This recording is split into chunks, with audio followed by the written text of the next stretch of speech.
Welcome to my channel mobile mining. हमारे mobile mining channel पर आप सभी का स्वागत है।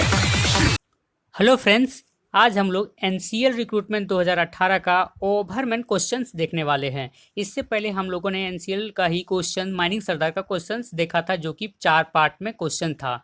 तो इसको भी हमने मतलब 4 पार्ट में ही क्वेश्चंस को डील किया हुआ है। तो सबसे पहले पार्ट 1 देखेंगे, जिसमें से क्वेश्चन 1 से लेकर के 25 तक होगा। इसके बाद फिर अगले 3 पार्ट में 75 क्वेश्चन होगा। तो चलिए हम लोग वीडियो को स्टार्ट करते हैं।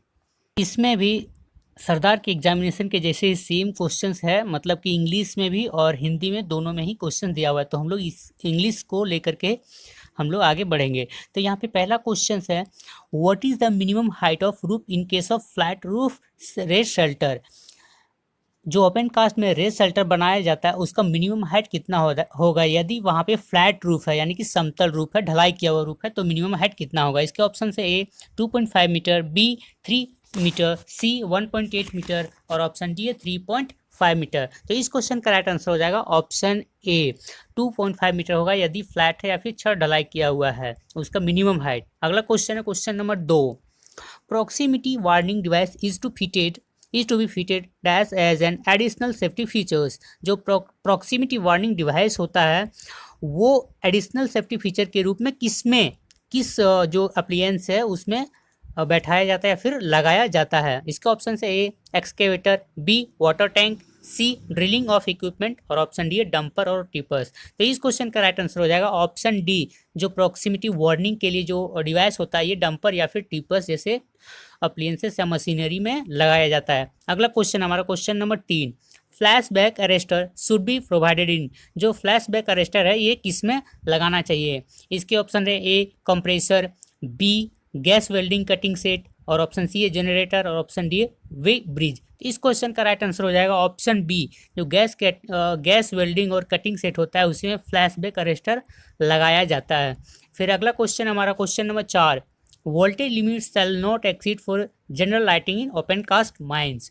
जो ओपन कास्ट माइंस में वोल्टेज लिमिट जो होता है वो जनरल लाइटिंग के लिए जो सामान्य प्रकाश होता है उसके लिए कितना सीमा है, वोल्टेज का कितना सीमा रखा गया है। इसके ऑप्शंस हैं ए 125 वोल्ट्स, बी 650 वोल्ट्स, सी 250 वोल्ट्स और ऑप्शन डी है 11 के वोल्ट्स, 11,000 वोल्ट्स। तो इस क्वेश्चन का राइट आंसर हो जाएगा option C 250 volts general lighting का लिमिट है लाइट के लिए, और अंडरग्राउंड माइंस में 125 वोल्ट्स है।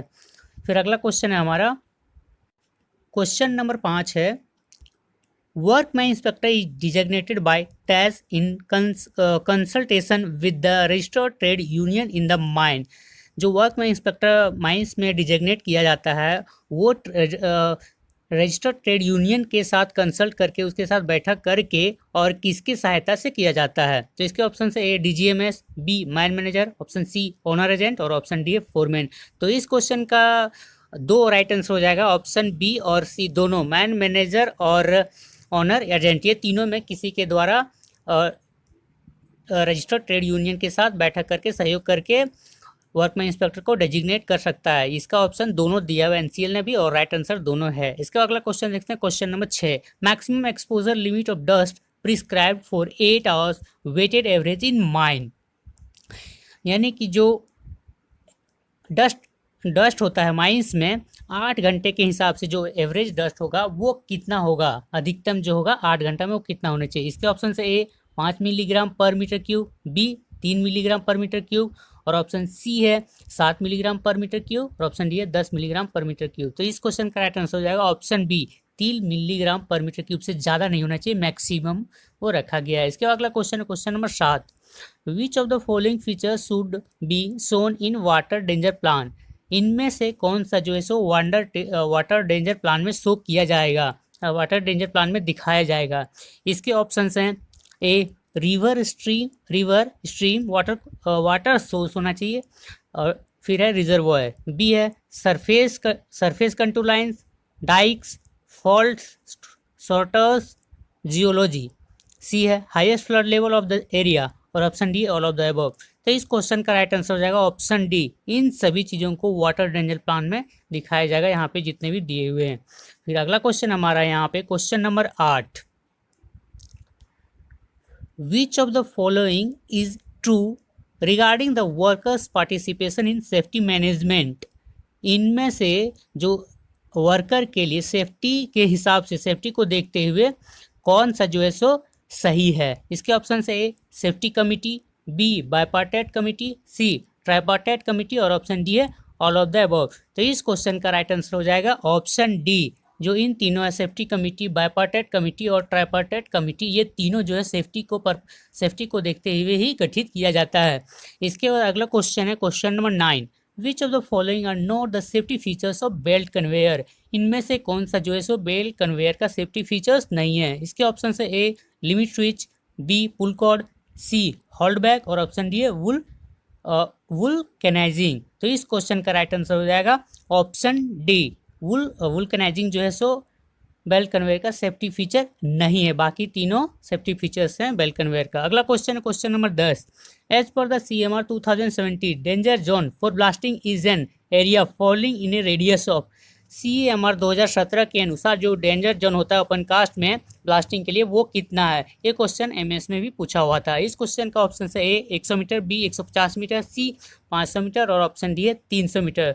तो इस क्वेश्चन का राइट आंसर हो जाएगा option C 500 metre. 500 metre danger zone के अंदर रखा गया है। अगला क्वेश्चन देखते हैं। क्वेश्चन नंबर 11 है, which of the following term is not related to open cast mine. इनमें से कौन सा टर्म जो है सो ओपन कास्ट माइन से रिलेटेड नहीं है। A box cut, B highwall, C crest और ऑप्शन डी है विंज। तो इस क्वेश्चन का राइट आंसर हो जाएगा ऑप्शन डी, विंज जो है सो ओपन कास्ट माइनिंग से रिलेटेड वर्ड नहीं है। अगला क्वेश्चन है question number 12, as per the provision how much drinking water must be provided to mine worker. Provision के हिसाब से जो रूल में है उसके हिसाब से एक व्यक्ति को कितना ड्रिंकिंग वाटर, कितना पीने का पानी व्यवस्था करना चाहिए। इसके ऑप्शन है ए 1.5 लीटर, बी 1.3 लीटर, सी 4 लीटर, ऑप्शन डी है 2 लीटर। तो इस क्वेश्चन का राइट आंसर हो जाएगा ऑप्शन डी 2 लीटर। लेकिन यदि जो वेट बल्ब टेम्परेचर होता है वो 30.5 डिग्री से बढ़ जाता है तो वहाँ पे 3 लीटर पानी की व्यवस्था की जाएगी। एक क्वेश्चन MS में भी पूछा गया था। अगला क्वेश्चन है question number 13, in a mine where 1600 persons are ordinarily employed, the number of workmen inspector required as per the rule। यदि माइंस में 1600 व्यक्ति काम कर रहे हैं तो वहाँ पे जो वर्कमैन इंस्पेक्टर डिजिग्नेट किया जाता है, रखा जाएगा, वो कितना रखा जाएगा। इसके ऑप्शन है ए 2, बी 3, सी 4 और ऑप्शन डी है 5। तो इस क्वेश्चन का राइट आंसर हो जाएगा ऑप्शन सी। आपने पढ़ा होगा कि यदि 1500 व्यक्ति हो जाता है माइंस में तो वहाँ पे यदि 500 होता है तो वहाँ पे 3 डिजिग्नेट किया जाता है, लेकिन 1500 तक 3 ही रहेंगे, एक माइनिंग, एक इलेक्ट्रिकल और एक मैकेनिकल का। तो 1500 से अधिक होने पर प्रत्येक 1000 पे एक बढ़ता है, तो यहाँ पे 100 बढ़ रहा है तो माइनिंग का एक बढ़ जाएगा। 3 इधर था और एक माइनिंग का, टोटल मिला के 4 वर्कमैन इंस्पेक्टर रखा जाएगा 1600 होने पर। अगला क्वेश्चन है question number 14, the cap lamp use by the minor. जो कैप लैम्प माइनर के द्वारा इस्तेमाल किया जाता है वो क्या है, किस प्रकार का अपरेटस है। इसके ऑप्शन से A intrinsically safe, B flame proof और ऑप्शन सी है none of A and B और option D capable to produce spark. तो इस क्वेश्चन का राइट आंसर हो जाएगा ऑप्शन सी। ऑप्शन सी जो है सो राइट आंसर है, यानी कि ना ही इंट्रिंसिकली सेफ है और ना ही फ्लेम प्रूफ है। NCL ने यही आंसर दिया हुआ भी है और ये राइट आंसर है। अगला क्वेश्चन हमारा question number 15, which of the following is most difficult in opening open cast mining. ये क्वेश्चन MS में भी पूछा गया क्वेश्चन है, यानी कि ओपन कास्ट माइनिंग को ओपन करने के लिए सबसे डिफिकल्ट जॉब कौन सा है, डिफिकल्ट कार्य क्या होता है। इसके ऑप्शन से A land acquisition and rehabilitation, B man power recruitment, C green belt vegetation और डी कस्टमर सिलेक्शन। तो इस क्वेश्चन का राइट आंसर हो जाएगा ऑप्शन ए, भूमि को लेना और फिर से उससे उन लोगों को बसाना ही सबसे डिफिकल्ट जॉब होता है ओपन कास्ट माइनिंग के लिए। अगला क्वेश्चन हम लोग देखते हैं 16, mechanized open cast mining in India is economically feasible at present if the coal and OB ratio is up to। यानी कि कितना कोल और OB का रेशियो होना चाहिए ताकि जो ओपन कास्ट, जो mechanised open cast coal mining है इंडिया में वो किफ़ायती होना चाहिए, यानी कि जितना लागत हो उससे अधिक प्रॉफिट देना चाहिए। तो उसका रेशियो बताना है कोल और OB का। इसका ऑप्शन है ए 1:2, बी 1:4, सी 1:8 और ऑप्शन डी है 1:10। तो इस क्वेश्चन का राइट आंसर हो जाएगा यहाँ पे ऑप्शन सी, जो NCL ने राइट आंसर दिया 1:8, यानी कि 1:8 का कोल और ओबी का रेशियो होने से किफ़ायती होगा, यानी कि जो पैसे लगाया उससे ज़्यादा ही बेनिफिट देगा। इसका बाद अगला क्वेश्चन है हमारा question number 17। The earliest indication of spontaneous heating of coal can be given by. सबसे पहला इंडिकेशन जो होता है स्पॉन्टेनियस हीटिंग का, कोल में जो सबसे पहले स्पॉन्टेनियस हीटिंग होने लगता है, स्वतः दहन होने लगता है, तो वो कौन सा इंडिकेशन देता है सबसे फर्स्ट? इसके ऑप्शंस है A make of CO2, B sweating, C temperature rise और option D none of the above. तो इस क्वेश्चन का राइट आंसर हो जाएगा ऑप्शन बी स्वेटिंग। जो पसीने आना, शरीर में पसीने आना, यदि उस एरिया में आप जाओगे जहाँ पे स्पॉन्टेनियस हीटिंग हो रहा है तो सबसे पहले आपके शरीर में पूरा पसीना आना शुरू हो जाएगा, तो आप समझ जाएंगे कि सबसे पहला जो इंडिकेशन मिल रहा है स्पॉन्टेनियस हीटिंग का।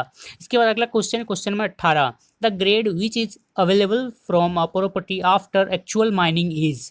जो वास्तविक माइनिंग करने के बाद जो ग्रेड प्राप्त होता है कोयला के बाद, जो कोयला निकलता है वो कौन सा ग्रेड है? इसके ऑप्शंस हैं A computed grade, B run of mine grade, C effective grade और ऑप्शन डी है pit head grade.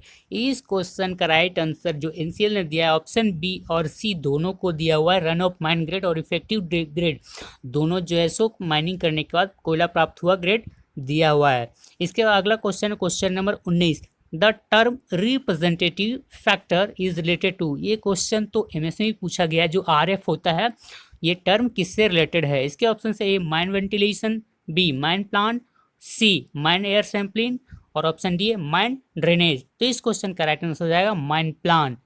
Mine plant से रिलेटेड है रिप्रेजेंटेटिव फैक्टर। इसके बाद अगला क्वेश्चन है question number 20। Qualification had taken place in order of. जो qualification हुआ ये भी क्वेश्चन एमएस का ही सेम क्वेश्चन है। क्वालिफिकेशन किस ऑर्डर के हिसाब से हुआ है? इसके ऑप्शन से ए लिग्नाइट, पीट, बिटुमिनस, एंथ्रासाइट, बी पीट, लिग्नाइट, बिटुमिनस, एंथ्रासाइट, सी पीट, लिग्नाइट, एंथ्रासाइट, बिटुमिनस और ऑप्शन डी है बिटुमिनस, पीट, एंथ्रासाइट, लिग्नाइट। तो इस क्वेश्चन का राइट आंसर हो जाएगा ऑप्शन बी। यहाँ पे सबसे पहले पीट बना, फिर लिग्नाइट, फिर बिटुमिनस, फिर एंथ्रासाइट। तो ये जो है सो क्वालिफिकेशन का ऑर्डर है। फिर अगला क्वेश्चन हम लोग देखते हैं क्वेश्चन नंबर 21 है। यहाँ पे gravimetric sampler work on the principle of. जो ग्रेविमेट्रिक सैम्पलर होता है वो किस प्रिंसिपल पर काम करता है? इसके ऑप्शन से A thermal precipitation, option B filtration, C optical और ऑप्शन डी इम्पैक्शन। तो इस क्वेश्चन का राइट आंसर हो जाएगा ऑप्शन बी फिल्ट्रेशन के प्रिंसिपल पर ग्रेविमेट्रिक सैंपल काम करता है। इसके बाद अगला क्वेश्चन है question number 22। Burden is the distance between. जो बर्डन होता है ये एमएस में भी पूछा गया क्वेश्चन है। बहुत क्वेश्चन जो सेम था दोनों ही एग्जाम में पूछा गया है। ऑप्शन है A last row and edged line of the bench, B first row and second row, C first row and edge line of bench और option D depth of the hole. तो इस question का दोनों option B और सी दोनों जो है सो right answer है। जो फर्स्ट रो होता है और सेकेंड रो होता है इसके बीच का भी जो है सो ये दूरी मतलब इसका बीच का दूरी ही बर्डन कहलाता है और फर्स्ट और एज ऑफ द लाइन इसके किनारे का लाइन भी बर्डन कहलाता है। इसके अगला क्वेश्चन है question number 23। To measure the performance of blasting which factor is calculated. Blasting factor को कैलकुलेट करने के लिए कौन सा जो है सो फैक्टर लिया जाता है? कौन सा फैक्टर से हम लोग ब्लास्टिंग का परफॉर्मेंस निकालते हैं? इसके ऑप्शन से A load factor, B age factor, C yield factor, option D powder factor. इस क्वेश्चन का राइट आंसर ऑप्शन डी हो जाए। वो पाउडर फैक्टर से ही ब्लास्टिंग का परफॉर्मेंस का पता चलता है। ये क्वेश्चन एमएस में भी था। अगला क्वेश्चन है question number 24। While blasting in hot starter the temperature of hole should not exceed. जो हॉट स्टार्टर होता है यानी कि गर्म स्टार्टर है तो उसमें ब्लास्टिंग करने के लिए कितना टेम्परेचर से अधिक नहीं होना चाहिए? इसके ऑप्शन से A 80 degree Celsius, B 60 degree Celsius और सी 90 डिग्री सेल्सियस और ऑप्शन डी है 70 डिग्री सेल्सियस। तो इस क्वेश्चन का राइट आंसर हो जाएगा ऑप्शन ए 80 डिग्री सेल्सियस से ज़्यादा नहीं होना चाहिए जो हॉट स्टार्टर है उसका टेम्परेचर। इसके बाद हमारा अगला क्वेश्चन है क्वेश्चन नंबर 25 लास्ट है। Fly rocks during open cast blasting is controlled by. जो फ्लाई रॉक होता है ओपन कास्ट में बहुत जो रॉक्स है चट्टाने हैं वो उड़ता है, तो ये किसकी वजह से मतलब किस ब्लास्टिंग के द्वारा इसे कंट्रोल किया जा सकता है? इसके ऑप्शन से A spraying water, B muffle blasting और ऑप्शन सी है ब्लास्टिंग शॉर्ट होल्स और ऑप्शन डी है ब्लास्टिंग डीप होल्स। तो इस क्वेश्चन का राइट आंसर हो जाएगा ऑप्शन बी, मफल ब्लास्टिंग के द्वारा ही जो फ्लाई रॉक्स है उसको कंट्रोल किया जाता है। इसको सेकेंडरी ब्लास्टिंग भी बोला जाता है। तो आज के लिए बस इतना ही। मैं एक क्वेश्चन आप लोग को लिए दे रहा हूँ, जो कमेंट बॉक्स में कमेंट करके आंसर बताइए। एनसीएल से ही रिलेटेड क्वेश्चन है। When was NCL formed? जो एनसीएल का फॉर्मेशन कब हुआ था? नॉर्दर्न कोलफील्ड्स लिमिटेड का फॉर्मेशन किस डेट में हुआ था? इसके ऑप्शन से 28 नवंबर 1985, बी 25 नवंबर 1986, सी 1 नवंबर 1975 और ऑप्शन डी है 25 अक्टूबर 1992। तो इस क्वेश्चन का जवाब में कमेंट बॉक्स में कमेंट करके बताइए और अंत में चैनल को सब्सक्राइब भी कर दीजिए। Thanks for watching. जय हिंद।